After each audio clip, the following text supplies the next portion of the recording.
Welcome to A-Core Concept, a knowledge-sharing channel.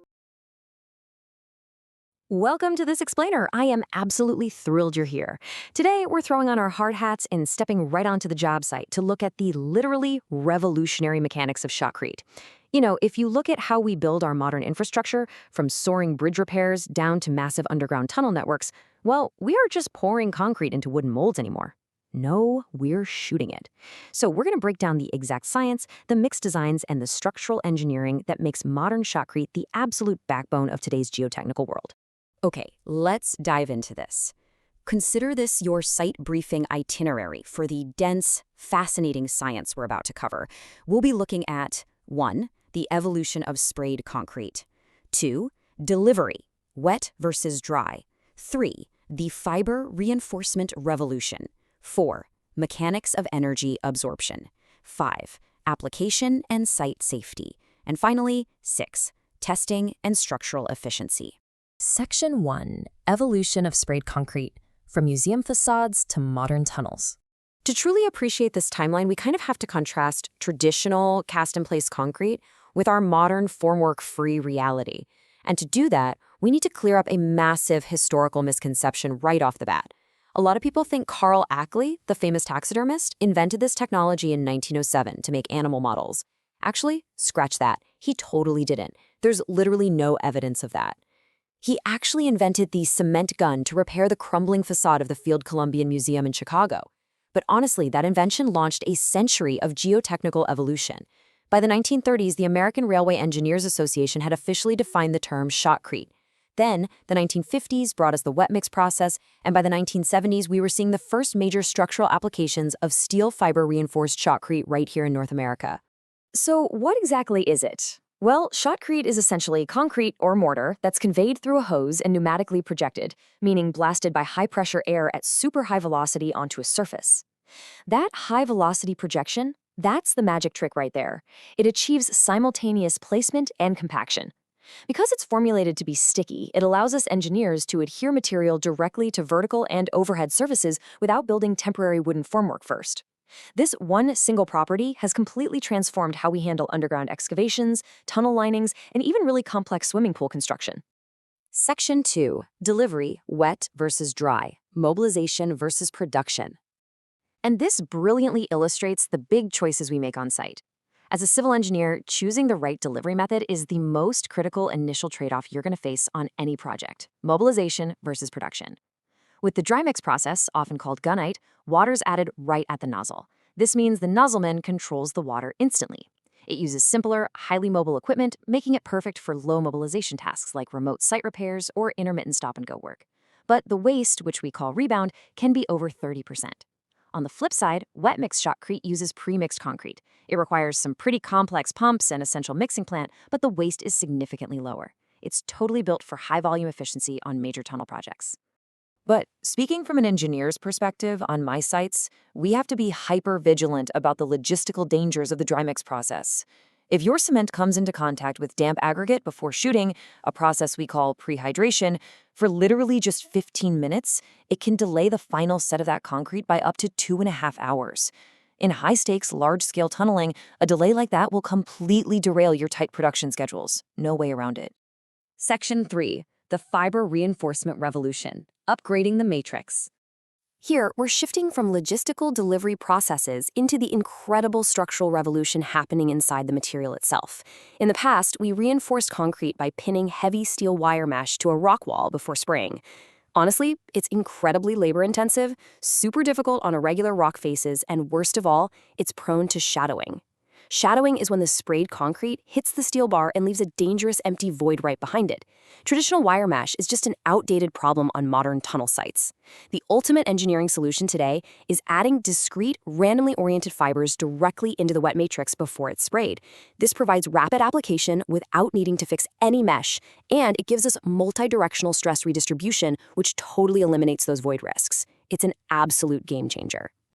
We categorize these fibers by size. Macrofibers, which are over 0.3 millimeters in diameter, act as our main structural reinforcement. But the microfibers, these tiny synthetic ones under 0.3 millimeters, they do something absolutely incredible. In fire-resistant applications, like the massive Marmaray Tunnel in Istanbul, these microscopic synthetic fibers are built right into the mix. If a fire breaks out, the intense heat actually melts these microfibers, creating millions of microscopic escape valves inside the concrete. This allows trapped steam to vent out safely, completely preventing the concrete from violently exploding. That's a super dangerous phenomenon known as explosive spalling, and these fibers just stop it in its tracks. Section 4. Mechanics of energy absorption. Toughness over brittleness. So the crucial point here is clearing up a major industry misconception as we dive into the deep physics of steel fiber reinforced shotcrete, or SFRS. We actually do not add steel fibers to increase the compressive strength of the concrete. Compressive strength? That's handled by the cement matrix itself. We add fibers to drastically increase the overall toughness and ductility of the matrix. And the efficiency of those fibers is dictated by their aspect ratio, which is simply the length of the fiber divided by its diameter. We optimize this aspect ratio by using hooked-end steel fibers. These hooked ends provide superior anchorage inside the concrete matrix. When the mountain shifts and places immense geological pressure on the tunnel lining, these fibers don't just snap. Because of the hooks, they act like microscopic shock absorbers, slowly pulling out of the concrete under stress.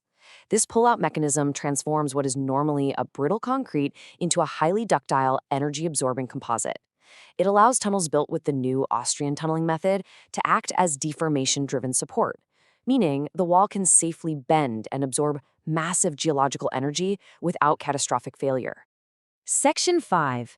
Application and site safety. Executing the mix. Bringing our focus back to the human element, proper execution follows a strict step-by-step guide to execute this high-velocity science safely. First up is surface preparation, cleaning and roughening the rock face and securing any necessary reinforcement. Next is batching and mixing, and listen, here is a critical rule. You absolutely must cap your aggregate size at 10 millimeters. Using aggregate larger than 10 millimeters triggers dangerous material rebound and severely compromises your structural integrity. Third is the nozzle application, where we pneumatically project the mix to instantly compact it. Finally, finishing and curing, where we apply moisture-retaining techniques so the concrete develops its full designed strength. But taking a step back here, shooting heavy wet concrete out of a hose at high velocity in a confined underground space is, well, inherently dangerous. So how exactly do we prevent catastrophic failures and industrial accidents during this application? Safety relies entirely on rigid, non-negotiable protocols. We mandate strict training and American Concrete Institute, or ACI, 506 certification for all our nozzle men. Skill is literally everything here. But beyond human skill, we're now utilizing robotic shotcrete arms, often mounted directly on tunnel boring machines. These remote-controlled robots are totally revolutionizing worker safety by keeping humans out of hazardous, unsupported mining environments. We also deploy protective enclosures against dust and rebound, and we even embed smart monitoring sensors directly into the fresh concrete for real-time tracking of strength and moisture. It's the whole shebang. Section 6. Testing and structural efficiency. Proving the performance. Now, what's really interesting here is how we actually prove this material's worth. Modern shotcrete relies on strict performance-based testing, not just simple recipes to guarantee safety. We use the ASTM C1609 beam test to measure flexural performance and post-crack load capacity. But the absolute gold standard for those deformation-driven tunnel systems we talked about earlier, that's the ASTM C1550 round panel test. This actually measures the total energy absorption of the shotcrete panel in joules. And finally, bond strength testing ensures our material is adhering to the rock face with a force exceeding 1 megapascal. To put that into perspective, that's roughly 145 pounds per square inch of pulling force. That guarantees structural compliance. When you combine the sheer placement speed of shotcrete with the toughness of steel fiber reinforcement, the efficiency gains are staggering, 30 to 50%. That is the exact thickness reduction we can achieve when performing structural repairs of damaged bridge members using steel fiber reinforced shotcrete instead of traditional cast-in-place methods. You literally use up to half the material, require zero formwork, and gain incredible fatigue resistance. We've obviously taken a massive leap from Carl Akeley patching up a museum in 1907 to using robotic arms to line miles of underground tunnels with steel fiber matrices today. It fundamentally changes how we interact with the earth and build our modern infrastructure. Which leaves us with a pretty fascinating question to consider. As automation, robotics, and fiber technologies continue to advance at this breakneck pace, will traditional cast-in-place concrete soon become completely obsolete in modern infrastructure? Definitely something to think about the next time you drive through a tunnel or over a bridge. Thanks for joining me on this explainer. I hope you learned as much as I did putting it together. Subscribe to A-Core Concept. It's a knowledge-sharing channel. We help you learn, understand, apply, and grow. Subscribe now and join our community.